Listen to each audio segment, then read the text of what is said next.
Welcome to TradeTheMBI.com. This is John. This report is for the 28th.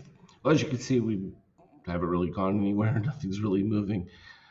The fact that there really isn't a strong bull interaction at this particular stage and with no real short activity, you've got no momentum for anything whatsoever. The fact that we're seeing a little bit of a turnaround in short-term buyers because they've completely reset now. Will they hold off until the beginning of the new month? Potentially. Even from a DOC standpoint, you got a little spider there.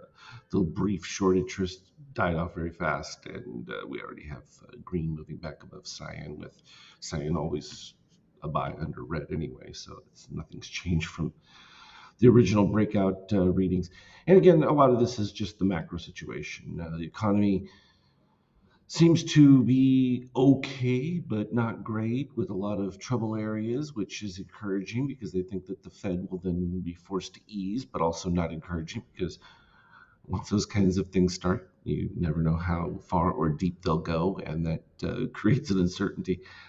NASDAQ has been in a far bigger retrace already, so its reset is going to be much more complete than the S&P from that standpoint.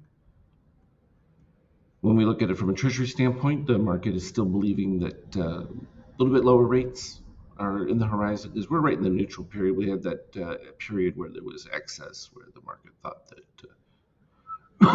excuse me, rates were going to climb, but not the case, at least in the interim.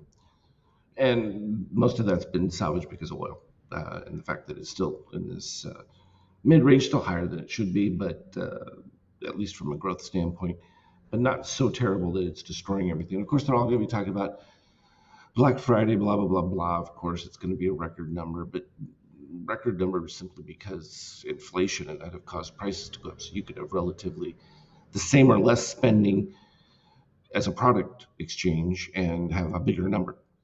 So some of that may not be as necessarily reflected, because we see a lot of stresses from the average consumer.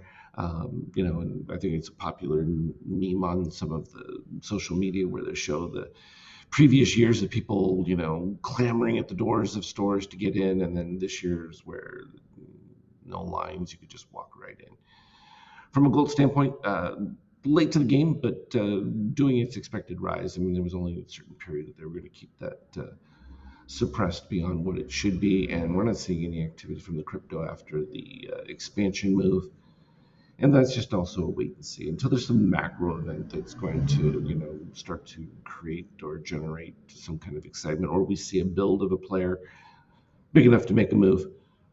Still been within the buy configuration with cyan under red, DOC, and that even from ETH and that. So, I mean, they're in a position. It's just you've got to have buyers to jump in. Here we had the brief break with the MBI white, but it was only slightly above the 50%. So the expectation would be to the 50% and see where you're at from there. And sure enough, it continued. A little bit of a reset taking place on it, so we get the potential for turnaround. So again, not expecting a whole lot of this, that, or the other. The move back to the 50% here on the DOC 50K, DOC with the 50K ES really would be significant if it's not able to get past it, because that would indicate a little bit more inherent weakness, and then we might see a move more towards zero. But you're going to have to see some kind of desire for people to want to get out, and all we have to do is look at the 5K tick, got that one back up. Look at that mess. It's just back and forth range trade. I mean, that literally is just pretty tiny range overall. 69 to 53 range. It's pretty tight for a given day, so it's pretty calm, and we're seeing more of the zigzag back and forth. It's still readable. It's just don't expect longer runs, and you just got to take what you can get as it comes. So, long and the short of it for now, prepping everything for indicators for December, which I think will have a lot more fireworks. So I think that'll be a much more interesting period. As always, though, trade well. Look for me in the Skype chat. Anything relevant, I will certainly put it up on the charts there.